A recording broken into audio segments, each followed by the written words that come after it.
Good morning everyone, welcome to a new mini blog. তো প্রতিদিনকার মতো আজকে সকালটা এক কাপ চা খেয়ে স্টুডেন্টদেরকে পড়িয়ে নিয়ে শুরু হলো। তো তারপর ওদেরকে পড়িয়ে ছুটি দিয়ে তাড়াতাড়ি করে জলখাবারটা কমপ্লিট করলাম। আর চান টান করে ফ্রেশ হয়ে ঠাকুর পুজোটা সারতেই দেখি মা সত্যনারায়ণ পুজোর প্রসাদ নিয়ে এসছে। আর এই সিন্নি মাখাটা খেতে আমার তো দারুণ লাগে। তোমাদের কার কার ভালো লাগে কমেন্ট করে জানিও।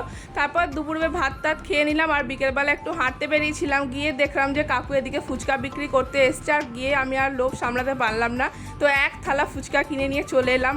অনেক দিন পর টক জল দিয়ে ফুচকা খেতে দারুণই লাগলো।